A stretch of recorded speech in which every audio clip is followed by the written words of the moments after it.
Hi, ನಾನು Sandeep from ಆಲ್ಫಾಟೆಕ್ Kannada. ಇವತ್ತಿನ ವೀಡಿಯೋದಲ್ಲಿ ನಾನು ನಿಮಗೆ 3 ಅಪ್ಲಿಕೇಶನ್ ಬಗ್ಗೆ ತಿಳಿಸ್ಕೊಡ್ತಾ ಇದ್ದೀನಿ. ಈ 3 ಅಪ್ಲಿಕೇಶನ್ ನೀವು ನಿಮ್ಮ ಡಿವೈಸಲ್ಲಿ ಇನ್ಸ್ಟಾಲ್ ಮಾಡ್ಕೊಳ್ಳೋದ್ರಿಂದ ನಿಮಗೆ ತುಂಬಾ ಹೆಲ್ಪ್ ಆಗುತ್ತೆ ಅಂತ ಹೇಳ್ತೀನಿ. ಹಾಗೆ ನೀವಿನ್ನೂ ನನ್ನ ಚಾನಲ್ಗೆ ಸಬ್ಸ್ಕ್ರೈಬ್ ಮಾಡ್ಕೊಳ್ಳಿ ಅಂದರೆ ಪ್ಲೀಸ್ ಸಬ್ಸ್ಕ್ರೈಬ್ ಮಾಡ್ಕೊಳ್ಳಿ ಅಂತ ಹೇಳ್ತಾ ಈ ವಿಡಿಯೋನ ಸ್ಟಾರ್ಟ್ ಮಾಡ್ತಾ ಇದ್ದೀನಿ. ಸೊ ಮೊದಲನೇ ಆ್ಯಪ್ ಬಂದು ಆ್ಯಂಡ್ರಾಯ್ಡ್ ಅಲಾರಾಮ್ ಕ್ಲಾಕ್ ಪ್ಲೇಸ್ ಅಂತ. ಇದನ್ನು ನೀವು ಪ್ಲೇಸ್ಟೋರಲ್ಲಿ ಡೌನ್ಲೋಡ್ ಮಾಡ್ಕೊಳ್ಳಿ.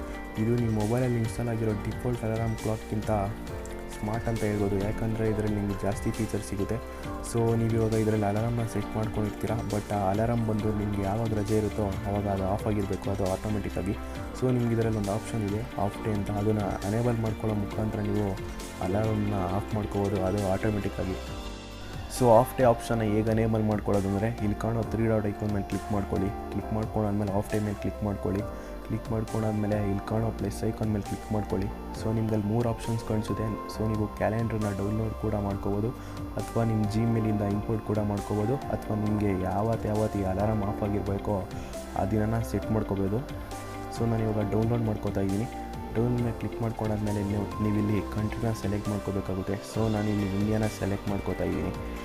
ಇಂಡಿಯಾನ ಸೆಲೆಕ್ಟ್ ಮಾಡ್ಕೊಂಡಾದ್ಮೇಲೆ ಸೊ ನಿಮಗಲ್ಲಿ ಸ್ಟೇಟ್ನ ಕೇಳುತ್ತೆ, ಸ್ಟೇಟ್ ಸೆಲೆಕ್ಟ್ ಮಾಡ್ಕೋಬೇಕಾಗುತ್ತೆ.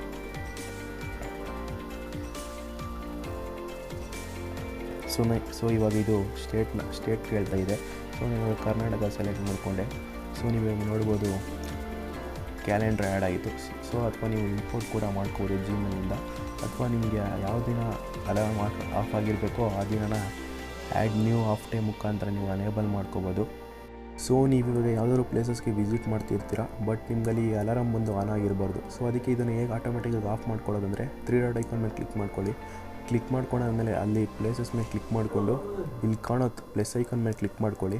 ಪ್ಲಸ್ ಐಕಾನ್ ಮೇಲೆ ಕ್ಲಿಕ್ ಮಾಡ್ಕೊಂಡಾದ್ಮೇಲೆ ಸೊ ನಿಮಗಿಲ್ಲಿ ಯಾವ ಪ್ಲೇಸಸಲ್ಲಿ ಅಲಾರಾಮ್ ಆಫ್ ಆಗಿರಬೇಕೋ ಸೆಲೆಕ್ಟ್ ಮಾಡ್ಕೊಳ್ಳಿ. ಸೆಲೆಕ್ಟ್ ಮಾಡ್ಕೊಂಡಾಗ ಸೊ ನೀವು ಸೆಲೆಕ್ಟ್ ಮಾಡ್ಕೊಂಡಿರೋ ಪ್ಲೇಸ್ಗೆ ನೀವು ಹೋದಾಗ ಅಲ್ಲಿ ಈ ಅಲಾರಾಮ್ ಆಟೋಮೆಟಿಕ್ಕಾಗಿ ಟರ್ನ್ ಆಫ್ ಆಗಿರುತ್ತೆ. ಸೊ ನಿಮ್ಗೆ ಇಲ್ಲಿ ಕಾಣ್ತಿರೋ ಸ್ಲೀಪ್ ಟ್ರ್ಯಾಕಿಂಗ್ನ ಎನೇಬಲ್ ಮಾಡ್ಕೊಳ್ಳೋದ್ರಿಂದ ಸೊ ನೀವು ಡೈಲಿ ಇಷ್ಟು ಗಂಟೆಗೆ ಮಲ್ಬೇಕಂತ ನೋಟಿಫಿಕೇಷನ್ಸ್ ತೋರಿಸ್ತಾ ಇರುತ್ತೆ. ಇದನ್ನ ಹೇಗೆ ಎನೇಬಲ್ ಮಾಡ್ಕೊಳ್ಳೋದಂದರೆ, ಮೊದಲಿಗೆ 3 ಡಾಟ್ ಐಕಾನ್ ಮೇಲೆ ಕ್ಲಿಕ್ ಮಾಡಿಕೊಂಡು ಸೆಟ್ಟಿಂಗ್ ಮೇಲೆ ಕ್ಲಿಕ್ ಮಾಡ್ಕೊಳ್ಳಿ. ಸೆಟ್ಟಿಂಗ್ ಮೇಲೆ ಕ್ಲಿಕ್ ಮಾಡ್ಕೊಂಡಾದ್ಮೇಲೆ ಗ್ಲೋಬಲ್ ಸೆಟ್ಟಿಂಗ್ ಮೇಲೆ ಕ್ಲಿಕ್ ಮಾಡ್ಕೊಳ್ಳಿ. ಗ್ಲೋಬಲ್ ಸೆಟ್ಟಿಂಗ್ ಮೇಲೆ ಕ್ಲಿಕ್ ಮಾಡ್ಕೊಂಡಾದ್ಮೇಲೆ ಸ್ಲೀಪ್ ಟ್ರ್ಯಾಕಿಂಗ್ ಮೇಲೆ ಕ್ಲಿಕ್ ಮಾಡ್ಕೊಳ್ಳಿ. ಅದ್ರ ಮೇಲೆ ಕ್ಲಿಕ್ ಮಾಡ್ಕೊಂಡಾದ್ಮೇಲೆ ಸೊ ನೀವು ಇಲ್ಲಿ ಸೆಟ್ ಮಾಡ್ಕೊಳ್ಳಿ ಡೈಲಿ ಎಷ್ಟು ಗಂಟೆಗೆ ಮಲಗ್ತೀರಾ ಅಂತ. ಸೊ ನೀವು ಇವಾಗ ಇದರಲ್ಲಿ 8 ಗಂಟೆ ಸೆಲೆಕ್ಟ್ ಮಾಡ್ಕೊಂಡಿರ್ತೀರ. ಸೊ ನಿಮ್ಗೆ ಅವಾಗಲ್ಲಿ 7:59ಕ್ಕೆ ಮೆಸೇಜ್ ನೋಟಿಫಿಕೇಷನ್ಸ್ ಬರುತ್ತೆ. ಸೊ ಎರಡನೇ ಆ್ಯಪ್ ಬಂದು ಜಡ್ಜ್ ವಾಲ್ಪೇಪರ್ಸ್ ಆ್ಯಂಡ್ ರಿಂಗ್ಟೋನ್ ಅಂತ. ಇದನ್ನು ಕೂಡ ನೀವು ಪ್ಲೇಸ್ಟೋರಲ್ಲಿ ಡೌನ್ಲೋಡ್ ಮಾಡ್ಕೊಳ್ಳಿ. ಈ ಆ್ಯಪ್ನ ನೀವು ಪೇಯ್ಡ್ ಸಬ್ಸ್ಕ್ರಿಪ್ಷನ್ ಮುಖಾಂತರನಾದ್ರು ಯೂಸ್ ಮಾಡ್ಬೋದು, ಅಥವಾ ಫ್ರೀಯಾಗೂ ಕೂಡ ಯೂಸ್ ಮಾಡ್ಬೋದು. ಬಟ್ ನೀವು ಆ್ಯಪ್ನ ಫ್ರೀಯಾಗಿ ಯೂಸ್ ಮಾಡಿದ್ರೆ ನಿಮಗೆ ಈ ಆ್ಯಪಲ್ಲಿ ಜಾಸ್ತಿ ಆ್ಯಡ್ಸ್ ರನ್ ಆಗ್ತಾ ಇರುತ್ತೆ. ಸೊ ನೀವು ಈ ಅಪ್ಲಿಕೇಶನಲ್ಲಿ HD ಪ್ಲೇಸ್ ವಾಲ್ಪೇಪರ್ನ ಡೌನ್ಲೋಡ್ ಮಾಡ್ಕೋಬೋದು, ಹಾಗೆ ರಿಂಗ್ಟೋನ್ನು ಕೂಡ ಡೌನ್ಲೋಡ್ ಮಾಡ್ಕೋಬೋದು. ಬಟ್ ನೀವು ಈ ಅಪ್ಲಿಕೇಶನಲ್ಲಿ ಲೈವ್ ವಾಲ್ಪೇಪರ್ನ ಡೌನ್ಲೋಡ್ ಮಾಡ್ಕೋಬೇಕಂದ್ರೆ ಪೇಯ್ಡ್ ಸಬ್ಸ್ಕ್ರಿಪ್ಷನ್ ಮಾಡ್ಕೋಬೇಕಾಗುತ್ತೆ.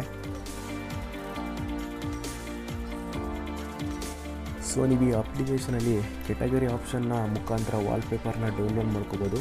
ಹಾಗೆ ನೀವೇನು ಡೌನ್ಲೋಡ್ ಮಾಡ್ಕೊತೀರೋ ಆ ವಾಲ್ಪೇಪರ್ ಬಂದು ನಿಮಗೆ HD ಪ್ಲಸ್ ರೆಸಲ್ಯೂಷನಲ್ಲಿ ಡೌನ್ಲೋಡ್ ಆಗಿರುತ್ತೆ ಅಂತಲೇ ಹೇಳ್ಬೋದು. ಸೊ ನಾನು ಇವಾಗ ತೋರಿಸ್ತಾ ಇರೋ 3ನೇ ಅಪ್ಲಿಕೇಶನಿಂದ ನಿಮಗೆ ತುಂಬಾ ಹೆಲ್ಪ್ ಆಗುತ್ತೆ ಅಂತ ಹೇಳ್ತೀನಿ. ಯಾಕಂದರೆ ಈಗ ಬರ್ತಾ ಇರೋ ಸ್ಮಾರ್ಟ್ಫೋನಲ್ಲೆಲ್ಲ ನಿಮಗೆ 6 ಇಂಚ್ ಪ್ಲಸ್ ಡಿಸ್ಪ್ಲೇ ಸಿಗ್ತಾ ಇದೆ. ಆ 6 ಇಂಚ್ ಪ್ಲಸ್ ಡಿಸ್ಪ್ಲೇ ಹೊಂದಿರೋ ಸ್ಮಾರ್ಟ್ಫೋನ್ನ ನೀವು ಒನ್ ಹ್ಯಾಂಡಲ್ಲಿ ಯೂಸ್ ಮಾಡೋಕ್ಕಾಗಲ್ಲ. ಸೊ ಅದಕ್ಕೆ ನೀವು ಈ ಅಪ್ಲಿಕೇಶನ್ನ ಇನ್ಸ್ಟಾಲ್ ಮಾಡ್ಕೊಳ್ಳೋದ್ರಿಂದ 6 ಇಂಚ್ ಪ್ಲಸ್ ಡಿಸ್ಪ್ಲೇ ಹೊಂದಿರೋ ಸ್ಮಾರ್ಟ್ಫೋನ್ನ ನೀವು ಒನ್ ಹ್ಯಾಂಡಲ್ಲಿ ಯೂಸ್ ಮಾಡ್ಬೋದು.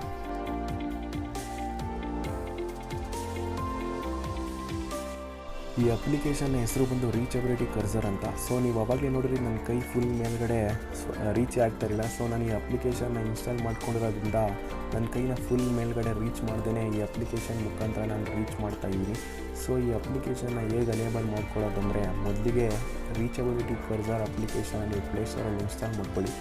ಇನ್ಸ್ಟಾಲ್ ಮಾಡ್ಕೊಂಡಾದ್ಮೇಲೆ ಸೊ ನಿಮಗಲ್ಲಿ ಸ್ವೈಪ್ ಪ್ಯಾಡ್ ಅಂತ ಆಪ್ಷನ್ಸ್ ಕಾಣಿಸ್ತದೆ, ಅದ್ರ ಮೇಲೆ ಕ್ಲಿಕ್ ಮಾಡಿಕೊಂಡು ಸೊ ನಿಮಗಲ್ಲಿ ಲೆಫ್ಟ್ ಪ್ಯಾಡ್ ಬೇಕಾ ಅಥವಾ ರೈಟ್ ಪ್ಯಾಡ್ ಬೇಕಾ ಅನ್ನೋದನ್ನ ಸೆಲೆಕ್ಟ್ ಮಾಡ್ಕೊಳ್ಳಿ. ಸೊ ನೀವು ಈ ರೈಟ್ ಪ್ಯಾಡ್ ಅಥವಾ ಲೆಫ್ಟ್ ಪ್ಯಾಡ್ ಆಪ್ಷನ್ನ ಸೆಲೆಕ್ಟ್ ಮಾಡ್ಕೊಳ್ಳೋದು ಆದಮೇಲೆ ಸೊ ನೀವು ಸೆನ್ಸಿಟಿವಿಟಿ ಕೂಡ ನೀವು ಇದರಲ್ಲಿ ಸೆಲೆಕ್ಟ್ ಮಾಡ್ಬೋದು. ಹಾಗೆ ಈ ವಿಡಿಯೋ ಏನಾದರೂ ಚೆನ್ನಾಗಿದ್ದರೆ ಈ ವಿಡಿಯೋನ ಮರೀದೆ ಲೈಕ್ ಮಾಡಿ, ಶೇರ್ ಮಾಡಿ, ಕಮೆಂಟ್ ಮಾಡಿ. ಹಾಗೆ ನೀವು ಇನ್ನೂ ನನ್ನ ಚಾನಲ್ಗೆ ಸಬ್ಸ್ಕ್ರೈಬ್ ಮಾಡ್ಕೊಂಡಿಲ್ಲ ಅಂದರೆ ಪ್ಲೀಸ್ ಸಬ್ಸ್ಕ್ರೈಬ್ ಮಾಡ್ಕೊಳ್ಳಿ ಅಂತ ಹೇಳ್ತಾ ಈ ವಿಡಿಯೋನ ಇಲ್ಲಿಗೆ ಮುಗಿಸ್ತಾ ಇದ್ದೀನಿ. Thanks for watching Alpha Tech Kannada.